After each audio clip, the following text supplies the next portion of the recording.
Following program is rated TVMA for mature audiences. Viewer discretion is advised. On it, like when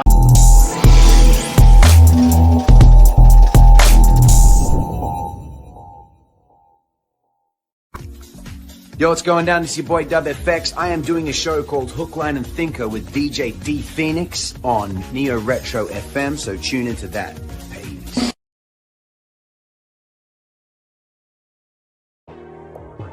Life's pretty fast. You don't stop to look around once in a while. You could miss it.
Following program is rated TVMA for mature audiences. Viewer discretion is advised.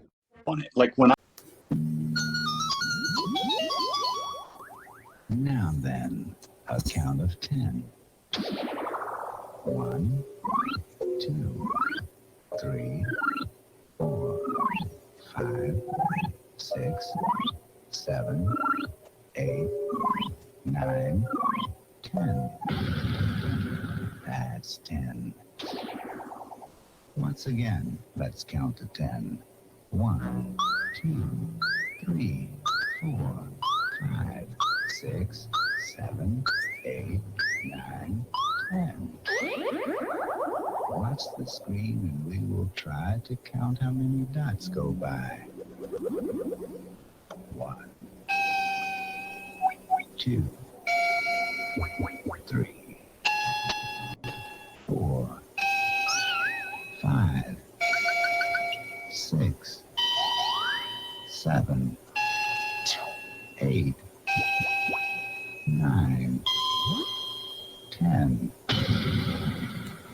1. You get the drift. That Yes. was creepy as all get out. Thank Wasn't you. it? Yes, it was. And- that was okay. creepy. But Now the you- audio worked. Do you know what The that was audio from? was better. No, it seemed like Sesame Street or something. It was Sesame Street. Like Called it. Sesame Street on crack or something. That was weird and creepy. It And was I in the don't- 90s. What's that? Was it from Sesame Street in the 90s? I don't think it was the 90s. Actually, Really? I think it was. I'm thinking either very early 80s or still back in the 70s. Oh wow. Okay. Yeah, Sesame Street was was a a lot trippier in the 70s and early 80s than it was when you were a kid, Gabriel. But 'Cause remember- that was disturbing.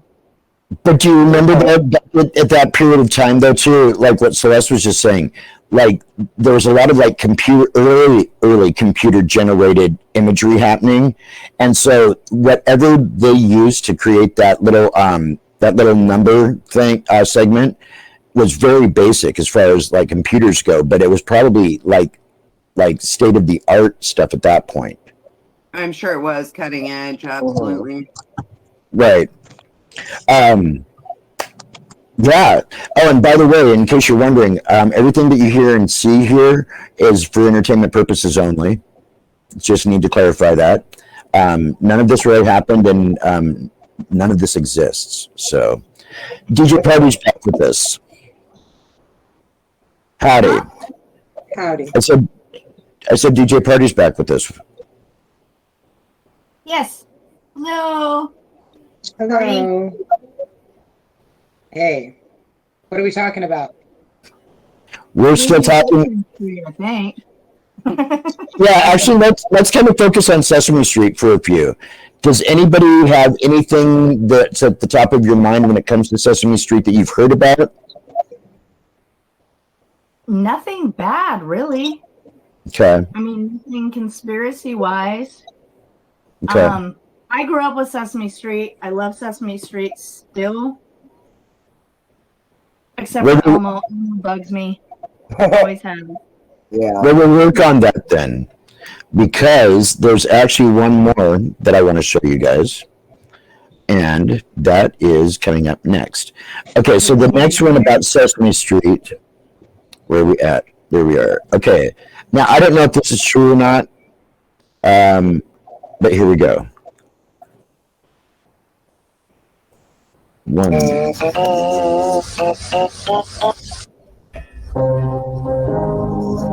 You might not believe me in this video, and to be honest with you, I really can't blame you. In this slideshow, we have SpongeBob educating us saying, did you know that there was an episode of Sesame Street so scary that it had to be pulled off of air, making it a lost episode? The parents reported their kids screaming at the TV when the episode was airing. Now, pretty much 99% of people grew up watching Sesame Street and know what it is, so it might be kind of unbelievable that there could be something scary in one of these episodes. However, if we rewind back to February 10th of 1976, this is when the Lost episode was aired, and one of the guest stars in this was the Wicked Witch of the West. In this episode, the Wicked Witch was trying to find her lost broomstick, and the Muppets were also helping out. But apparently the guest star played such a good role that this freaked the children out. The parents got upset, called the show, and they never aired this episode again. How odd. Yes. Way to tie in SpongeBob and the Sesame Street thing. I know, huh? Yeah, because we were just talking about SpongeBob just a little bit ago.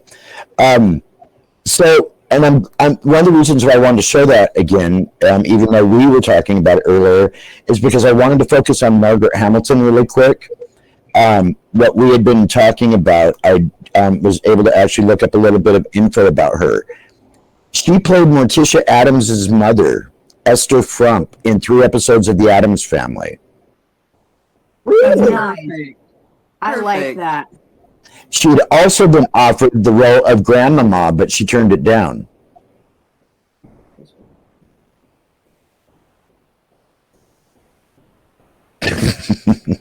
Okay, well, maybe that wasn't good.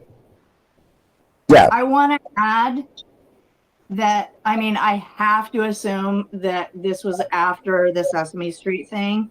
Okay. She appeared on, and don't quote me on that, but she appeared on Mr. Rogers' episode. She did. She did not have the makeup on, but she put on the hat and she put on the cloak and everything in order to show the kids that it was just a costume and that she was just really a nice old lady. Right. Three different episodes though on Mr. Rogers' Neighborhood, not just one. Oh, I thought it was just one. No, she did 3 different episodes between 1975 and 1976. That's so cool. And thank the stars for Mr. Rogers. Where would we all be with him? Dude was a fucking saint. Oh, no doubt. As well as being an Episcopalian pastor too, which is really wild. Okay, so a couple more things about Margaret Hamilton, though. She also had a small role in the Night Strangler in 1973, which was one of the Kolchak, the Night Stalker movies. Oh. The Night Strangler was the one that was featured up in Seattle, of all places. And she... What's that? You keep saying Night Stalker and then Night Strangler. Are they 2 separate things, or? Yeah, no, yeah. The Night Stalker was the one based on the vampires, and that's what they ended up using as Kolchak, the Night Stalker, the title for the series that came out that year. Yeah. But the Night Strangler is the movie that preceded that, and that was also Carl Kolchak, but that was the Night Strangler, and it was about some kind of something underneath in in the Seattle Underground. And yeah, Underground? The Seattle Underground. Yeah, if you haven't seen the Night Strangler before, I definitely recommend it. Okay, real quick. Two more things of interest with Margaret Hamilton. She also appeared as a neighbor on Sigmund and the Sea Monsters, the Saturday morning cartoon series. She also was on. What's that? Sigmund and the Sea what? Sigmund and the Sea Monsters. Monsters. Okay, that's what I thought you said. Really? Two theories on that. One goes with this theory of the water, and then we all know about my abstract theory, and they are Bigfoot burial grounds, and that would make sense that they're by water, right? Because again, if Bigfoot's coming to see, or the aliens are coming and they're wearing their Bigfoot ghillie suit, then they would be coming to the water areas, right? And that's what they want to see. And to me, if they were burying people, then they would be in mounds. And that would be who they were coming to, that's, again, geographically speaking, we keep seeing them in our area. And if you really want to go back to being gross, gophers would most definitely visit those mountains. I mean, just saying. Right. Yeah, because Fury hasn't gotten enough of that yet. So let's hover around there for a minute. Okay, cool. So hard to say. I like the idea that the idea that it could be giants buried under there, I think is interesting. I don't know. But a lot of the mounds have been excavated and they haven't found any remains. Right. No, that's because of the gophers. I told you, the gophers.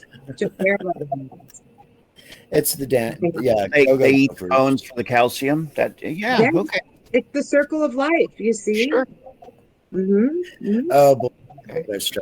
In Israel, in the travels that we've gone a couple times, there's places they're called tells, and they're these huge mounds or whatever, and it is civilization top of civilization on top of civilization. So that does happen in our humanity, where we like build on top of. The element of giants and the lurking where they can be, scripturally speaking, it does speak of giants. And then we've also in our modern day, the tallest, the biggest, the whatever, the one of Guinness the tallest kind of stuff. Guinness book kind of stuff. Yeah, those. If you go in just our modern times of giants, they were real. Like they have photos of this giganimous. I don't know what his nationality, kind of Asian-esque, if I want to say it. I hope I'm not. Oh yes, I know which one you're. Almost looks like a sumo wrestler in a way. But super, and then everyone else is. He's easily 15 feet tall. 100%, and that was in our modern time. So, and that was they have photos, and that was way before AI. Right. So, I'm not surprised if there were civilizations groups, also going into the Nephilim of that element. So I would say it would be better for the science to not, to hide everything, because then that does facilitate more questions. And a lot of entities do not like curiosity. They just want to say this is the facts and don't question. So if we hide everything, then there's no question and no curiosity. Thank you for hitting on that, because actually that's where I wanted to take this bit of the conversation. I want to know from everybody, what are your takes on why would the Smithsonian hide these things? Why would they be taking them and putting them away? Let's start. Actually, I want to do this. I want to go. Wait a second. I want to start up at the top and go all the way around. So Fury, why do you think that the Smithsonian is doing this, if that's what they're doing? Well, people only hide things out of for two reasons: control or shame. And I don't think it's shame. Okay. So, I mean, if you know all the secrets, you have all the power, right? Information is power. So that would be my guess, whether they're using it for something or they don't want us to know about something. Okay. I couldn't tell you, but I have the same feelings about the Vatican. We'll get into that in a bit. Right. Okay, cool. Celeste? I've heard it theorized that it is in order to hide some sort of previous civilization that has existed. It could be for any number of reasons. It's really almost impossible to say, but I agree with Fury in the respect that it definitely has something to do with crowd control. Okay. And that makes sense. Hiro? I struggle to find a reason why. I mean, what control would they gain over us by concealing the presence of giant skeletons? There's never been a whistleblower. Any person from the Smithsonian or any other research or in a situation where they could discover the existence of these remains and then release that information to the public. If they're found all around the world, why are we not seeing reports out of other areas with, a scientist in Turkey, for example, is not going to have a reason to go to the Smithsonian and say, hey, I found these skeletons.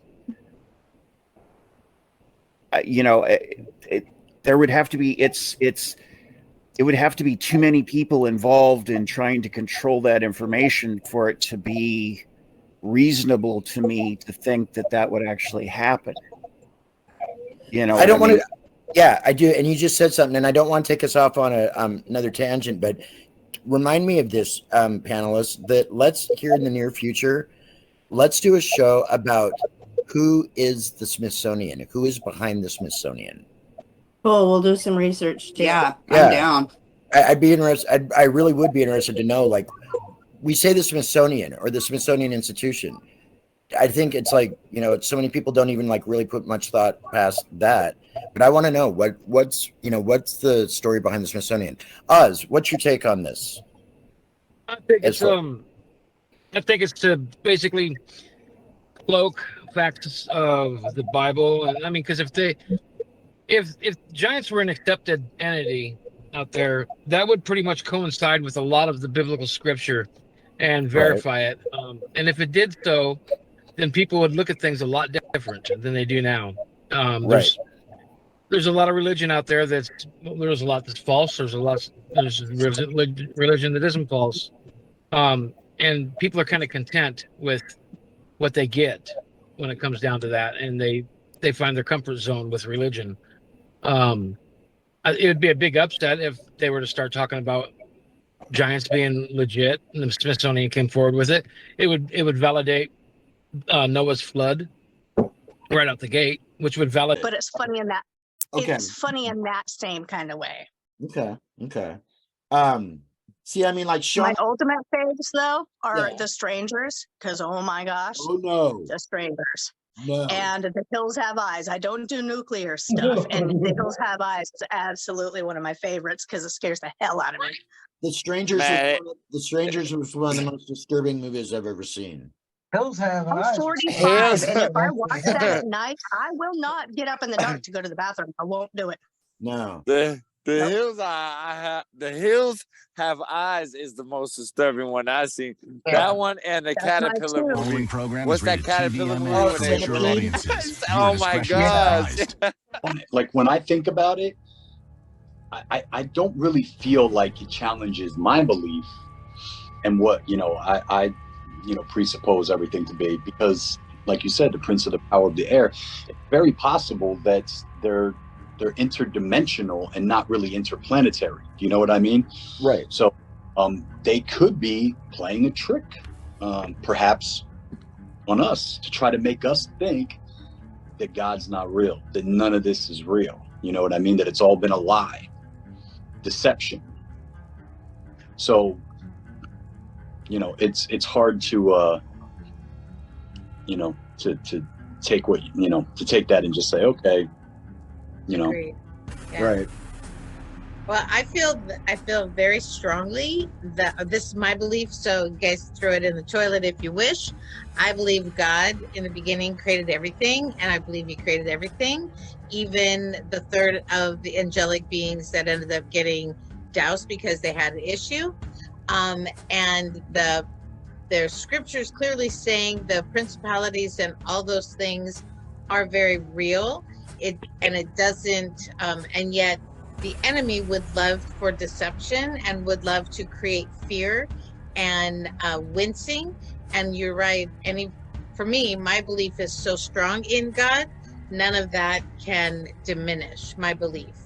And I believe if God, whatever was created from the very beginning, there is a purpose and a plan, even the wiggly wonky things, for us to be stronger in our own personal trust muscles. Like I believe it's an ability to create trust muscles on your own personal spiritual walk. So for me, it just helps my trust muscles be stronger. There Can you I have ask, what is the definition of wiggly wonkly? it. Wiggly wonk. Well, wiggly wonkly is just where you know, our subconscious mind runs 98% of our actual being and our conscious mind. So the wiggly wonky is the conscious trying to make sense, but most of our responses and all of our things that we do come from the subconscious. Okay. So the conscious tries to make sense, and that can get wiggly wonkily. So don't look for the gold. So I don't need to search for the golden ticket, is what you're saying. Okay. I love Willy Wonka, the Chocolate Factory. Me too. I just don't want to sit in bed with my grandparents 24/7, though. You know. Or become big and a blueberry. So you're right. Unless, well, yeah, true. All right, Veruca Salt. You guys are watching Hook, Line, and Thinker. Why, I don't know. No. Anyway, you are watching Hook, Line, and Thinker here on Facebook on our Oli Groove Zone page. Thank you very much. Hanging tonight with Doug next door, Robin from SoCal, and my buddy Danny in New Jersey. So, has anybody seen anything in the news at all recently, like in your areas? I know Doug and I are in the same area, but has anybody seen anything news-wise? From what I understand, CNN and all these other news sources, news agencies, are like releasing stuff every couple of days. Has anybody seen anything that's like stood out in your mind that you're just like not sure about or kind of interested in or has something to do with any of this? I've been on a news fast. I've been, there's just so much shit. I mean, stuff. So I'm on a. Yeah, no, I hear that. I refrain. Actually, I don't watch the news. I have the news on the radio, and that's about it. And the news on the radio isn't saying much. But you turn on YouTube, though, and there's a ton of stuff that's directly off of, like, regular TV. So, I don't know. What is anybody's idea as far as, like, how this is all playing out? Anyone? Bueller? I mean, Doug, you want me to talk? I would love for you to talk because it's been so long. I feel like, honestly, this is where I feel.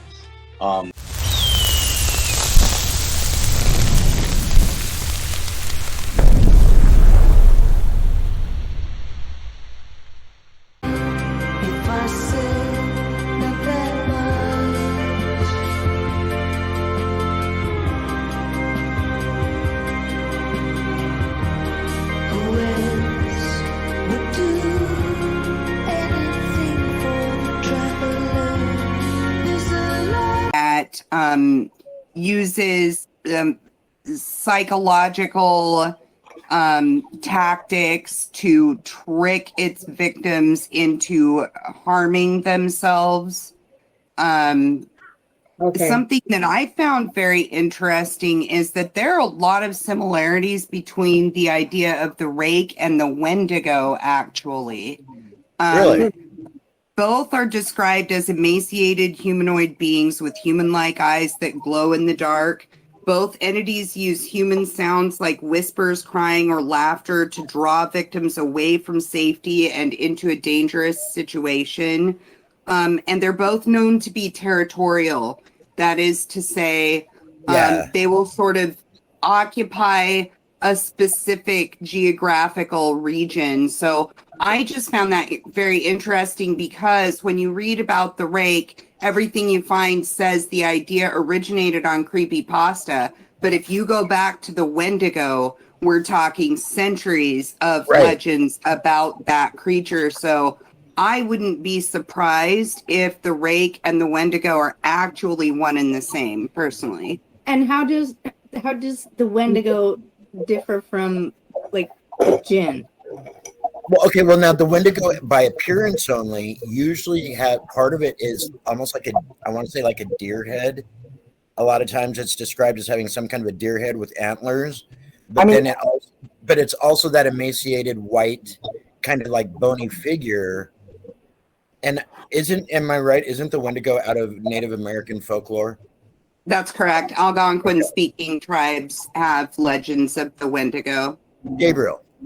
So it could be that the deer head is an affectation. It could be exactly what I was going to say. Apparatus.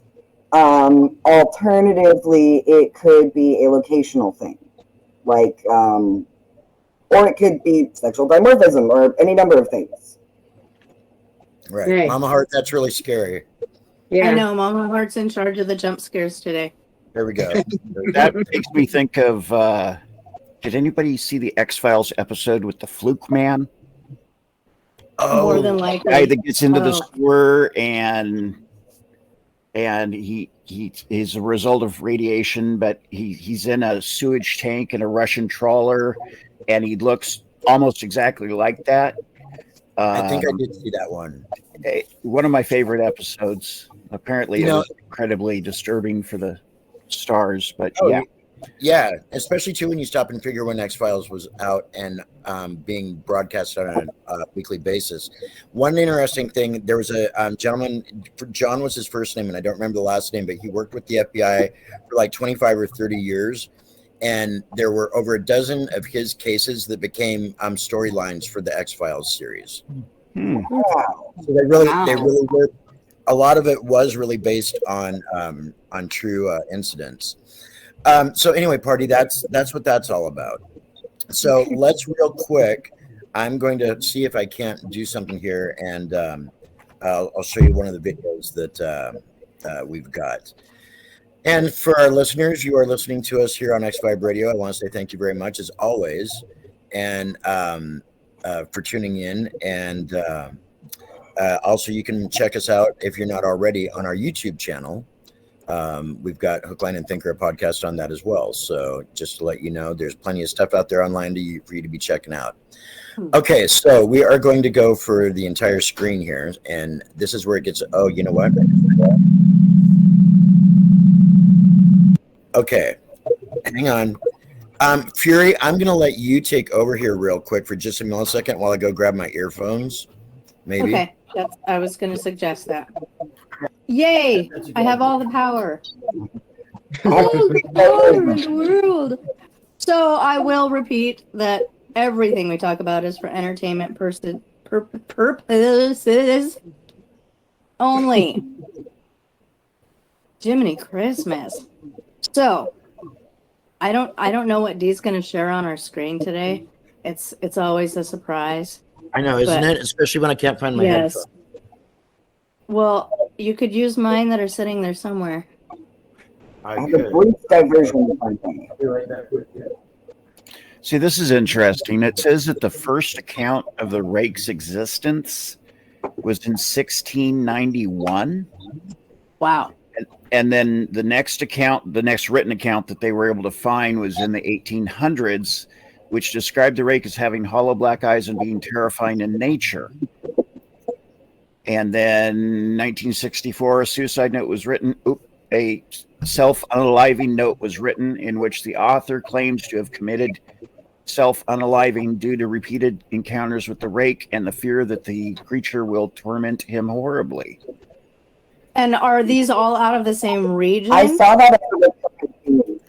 It doesn't really say. I'm looking at something called the Monster Wiki. And Okay. I have no idea if this is a reliable source, if this is complete hokum. Fair. I just wonder if it's a worldwide thing or just a regional thing. You know, something that's interesting to me about the Rake and the Wendigo is they have a lot of features that we see evolved in animals that dwell in caves and darkness, like the hyper pale skin, the enlarged eyes. Those are traits we see in many animals that have evolved to adapt to cave life. And it makes one wonder if that's where they're hiding out and living when they're not terrorizing folks. Right. Okay, can you guys see the screen okay? Yep. You bet. Yes. Yes, okay. So this one, it says for our listeners, the Rake sighting in Ohio, and this is from February 19th, 2023. So let me, you know what? I don't think it's going to let me do any audio on this, which is fine because all it is, okay, viewers, you can see it. It's two guys talking, and they thought it was some kind of animal out in the brush, but it turns out to be this white, bony, like humanoid thing running at them in the dark. That is creepy. It's creepy. It's glitchy, but it's definitely visible. Is it real? It would scare the bejeebers out of me. I mean, there's something for sure. There's something there. Whether it's real or not is very difficult to say, but that image is quite disconcerting. Oh yeah, could you imagine being out anywhere, especially at night, and seeing something like that in your flashlight light or yeah. So something that kind of sorry, go ahead. It would depend on what chemicals you have induced into your physicality would also be a determination of your response factor. Got involved. Why? Because he saw something. But before we get to that, there's something you need to know. Mel's hole was not just a hole. It kept taking and never gave back. People threw junk into it. Old furniture, broken things, stuff they didn't need. But they never heard a sound. No splash, no thud, just gone. They joked about it. That hole? It never ends. It equated to the amount that he bought was 80,000 feet long. What? Never touched the bottom. Central Washington? Way. But those who stood near it felt something strange. For Mel, it stopped being a joke when his neighbor shared a story. The man had a dog, a good, strong dog. It got sick and died. So he wrapped it up and dropped it in the hole. That should have been it. But a few days later, he saw the dog again. Same fur, same markings. But something was off. It didn't listen. It didn't know him. That his dog died and he threw. Wow. Interesting stuff.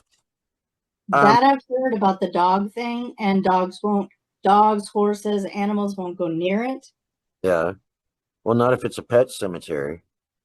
Well, and I wonder, has anybody, okay, Elon wants to put his little fingers in everything. So I got to wonder about that part of it.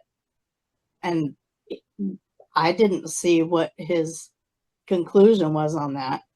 No. But the water table, right? I want to know, has anybody taken like magnetic readings around the hole? I think so. I haven't heard anything about that. No, but I haven't heard about this hole for 20 years. Right.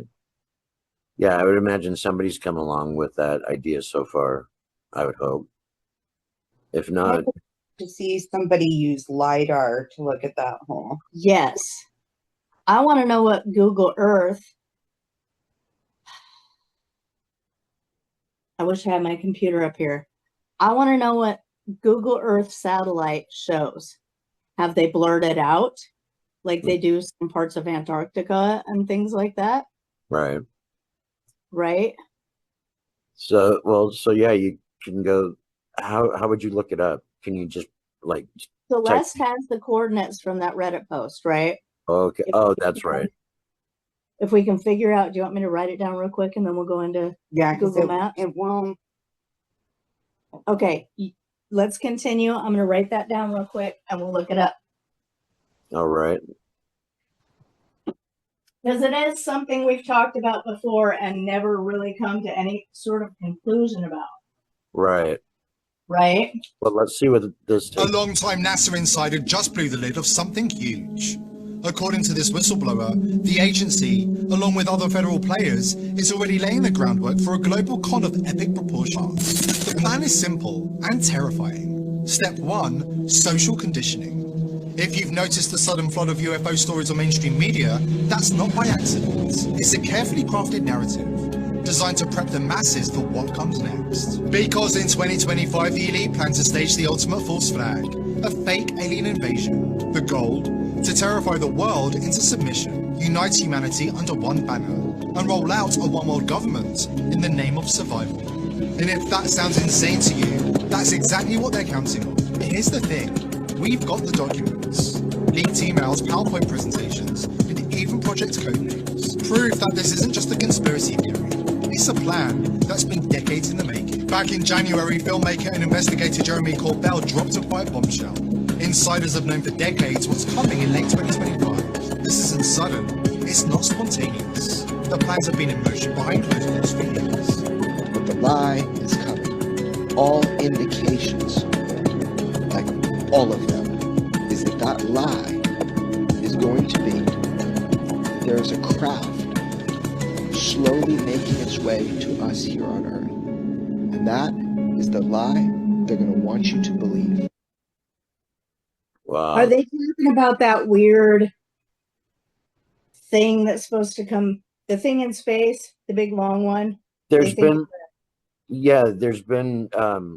NASA, I think, has released footage, pictures, and or at least images of what they think it looks like. And I haven't heard as far as like a collision course or a time frame, but it's supposed to bypass us. I looked this up yesterday and I saw the trajectory, and it's not supposed to come near enough to us unless it is a ship and it can change course. However, it looks like this long asteroid or meteor or rock flying through space. But as of yesterday, I read that it was like holographically cloaked. really. Yeah. Well, you know what? Whatever narrative, whatever dialogue they want to tell us is exactly what people will believe. So that's why it wouldn't surprise me if it doesn't change course. All I can think of when I hear about that is Heaven's Gate. Oh, and who's to say that there may not be situations like that happen? There's a lot of people involved in some pretty messed up stuff as we speak. And, you know, I don't know how much free thought there is, but anyway, yeah, interesting.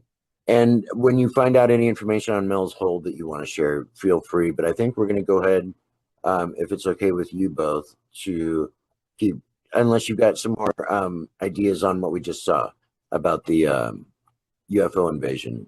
Anything you want to add?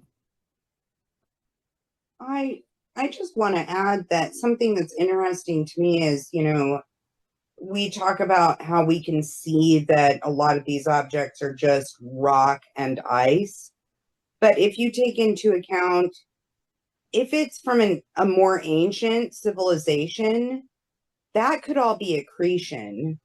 And I think that's something that people don't talk about enough, because rocks and ice would wind up accumulating on a body that's been floating through space for thousands, if not, you know, thousands of years, if not longer. Right.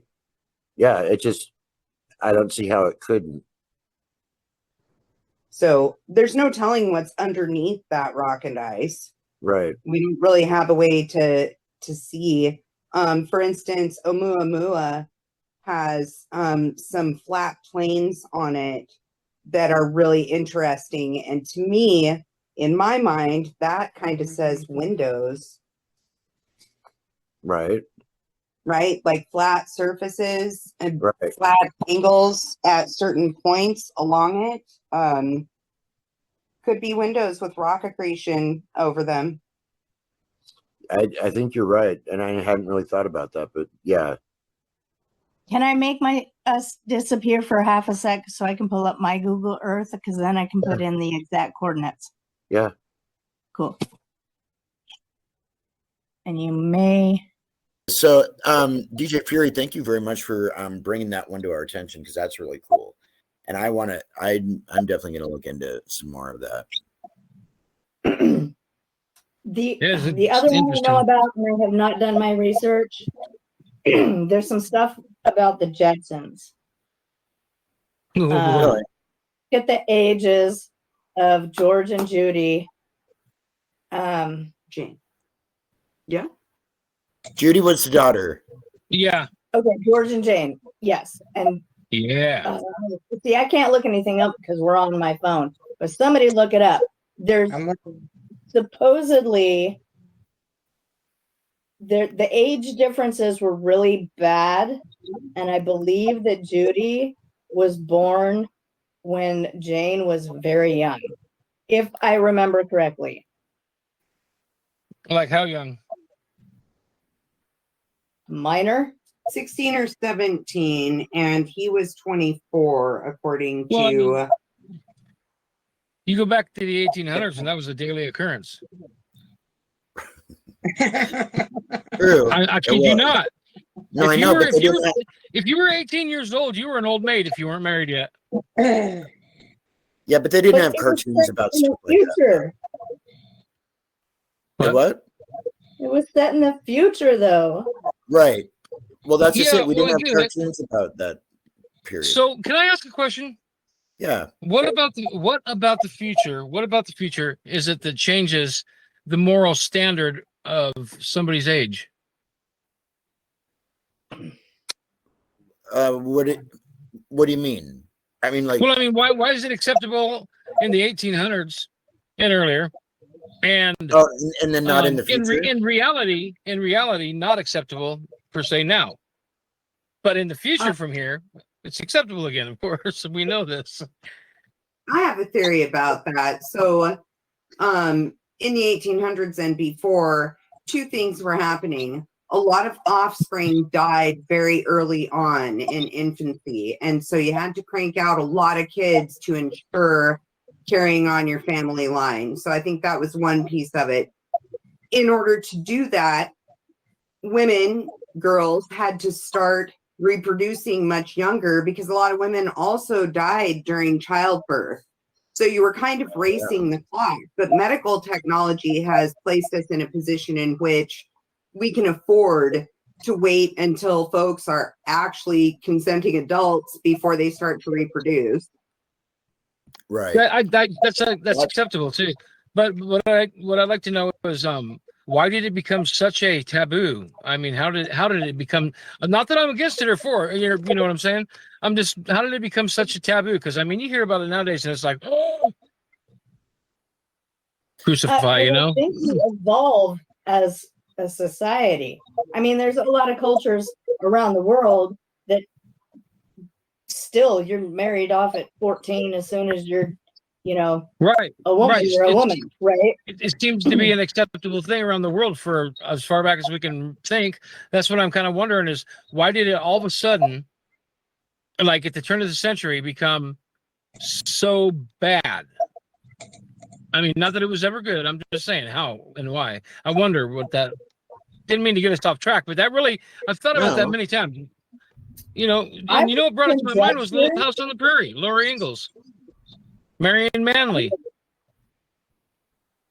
I would conjecture that psychology itself advanced enough to know that these women that were still teens, they weren't even, I mean, frontal cortex, your development, your psychological development, they learned a lot in those years as far as what you are capable of deciding.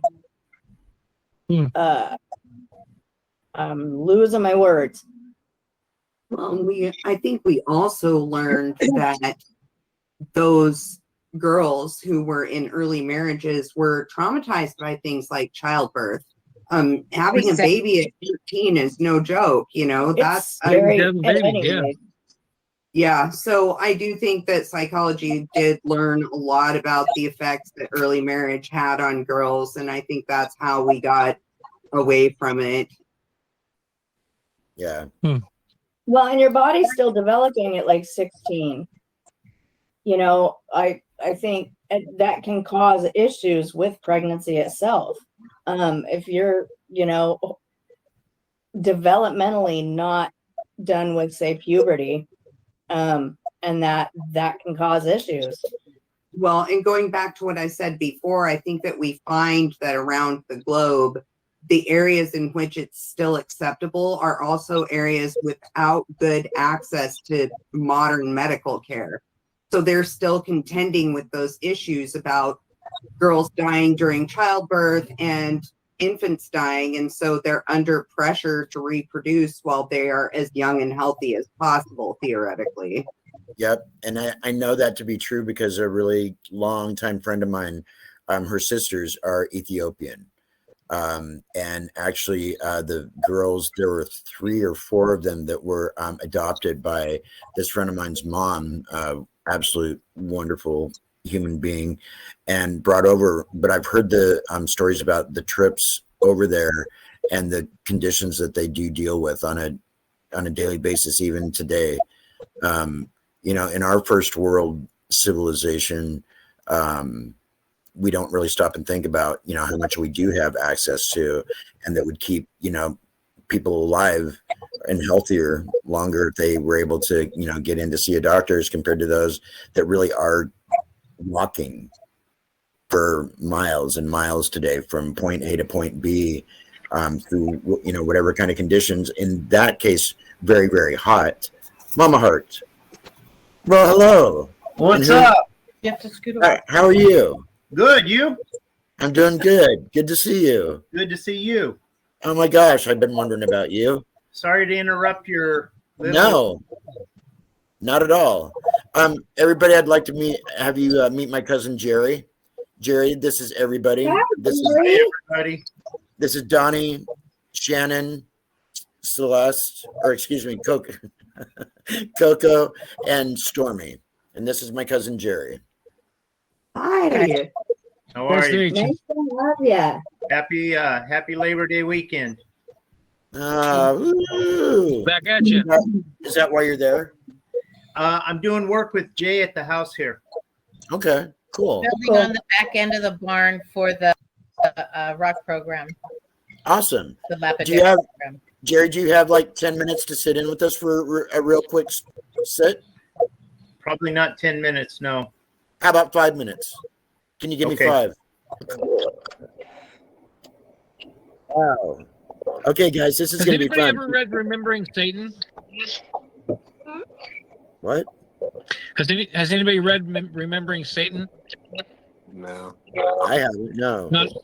Not aware of it? No. What is it? It's there's two Remembering Satan 1 and 2, and it's about Olympia and the OK Boys Ranch boys. Oh. Oh. Yeah. Yeah. But they called it something else. It's called Remembering Satan, huh? I just saw something about the OK Boys Ranch when I was pulling up local lore. But that's a pretty messed up story, and actually that one's got some personal ties to it. From I've got a couple of friends that are no longer with us that went through that. Yeah, same here. I'm almost thinking we will probably avoid the OK Boys Ranch though. Because I'm curious if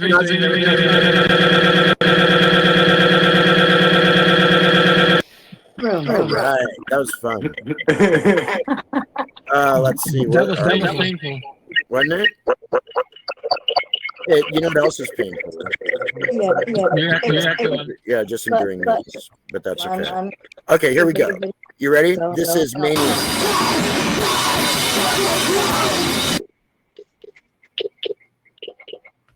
Come on.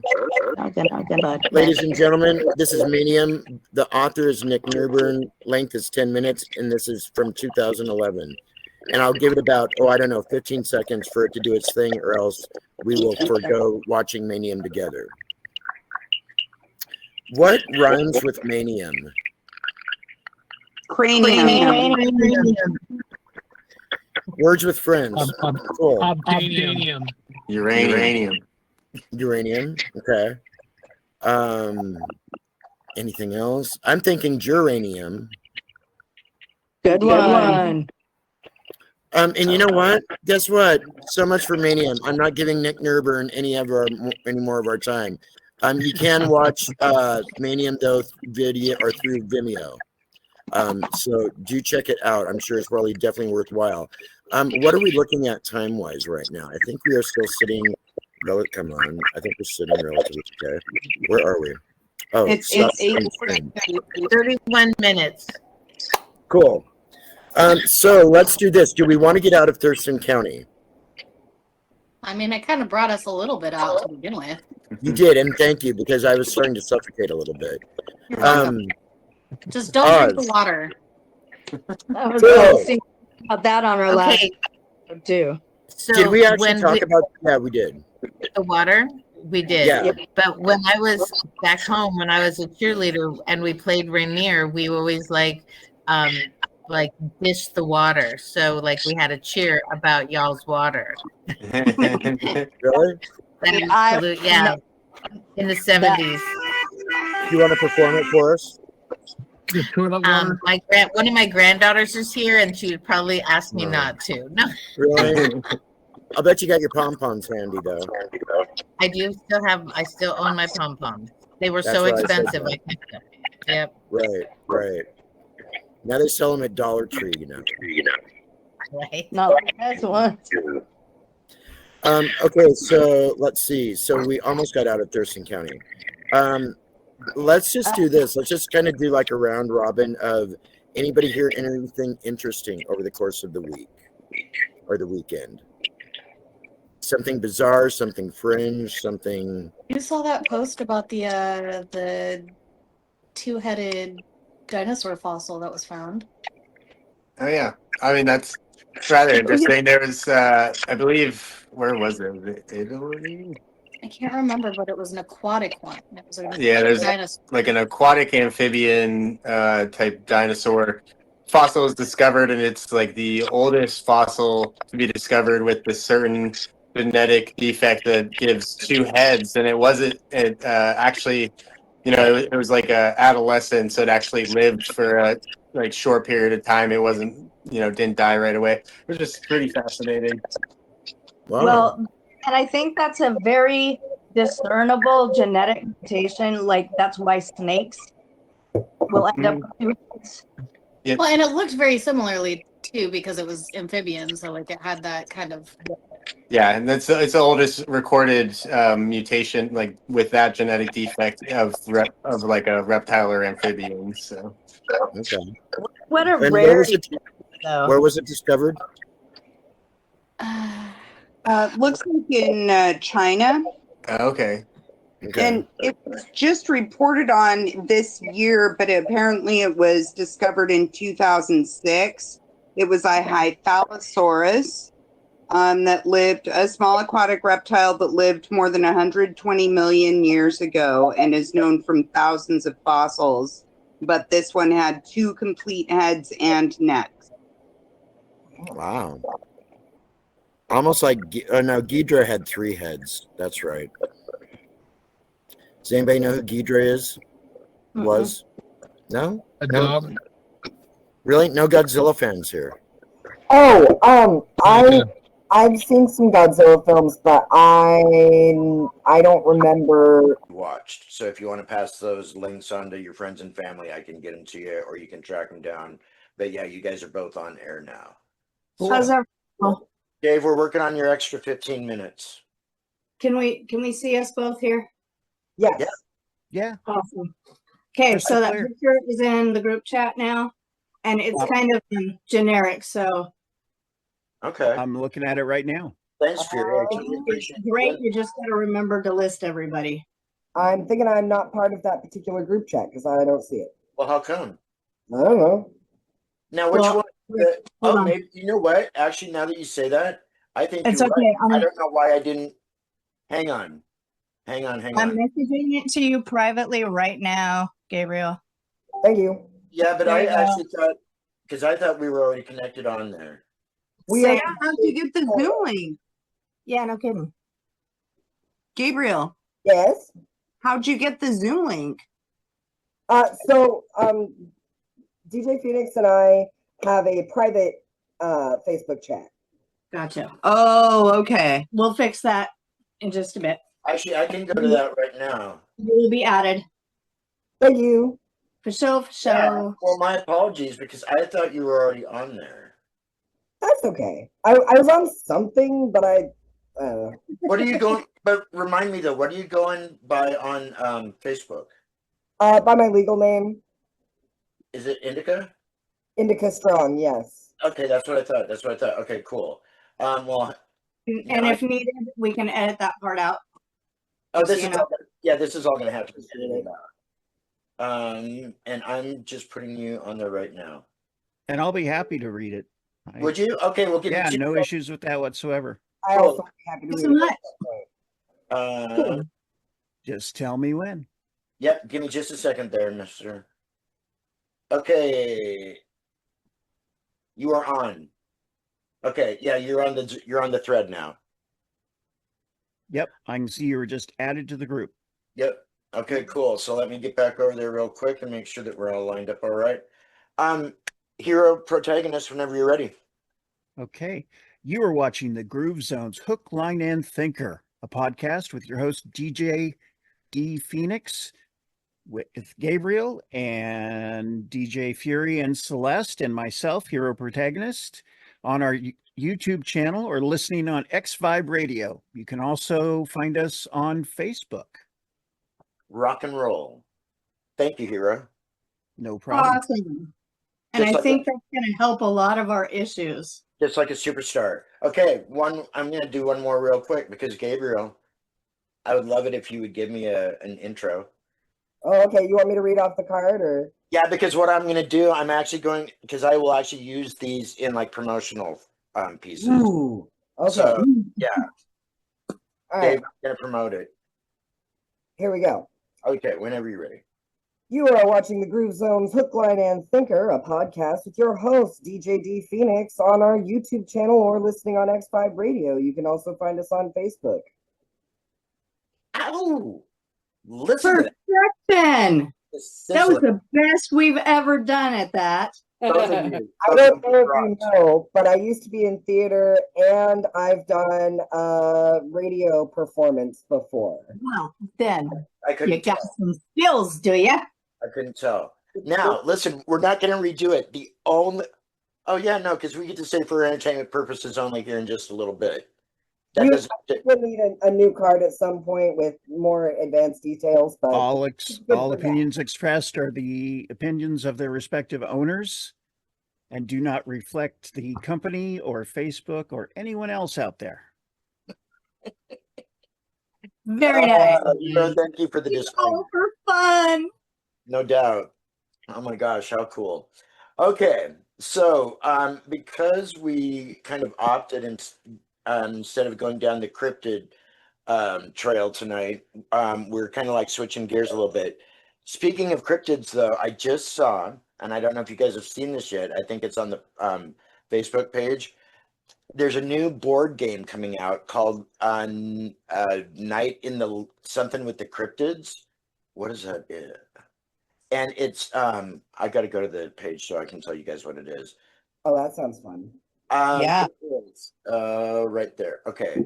It's called, oh yeah, Survive the Tombs of the Cryptids.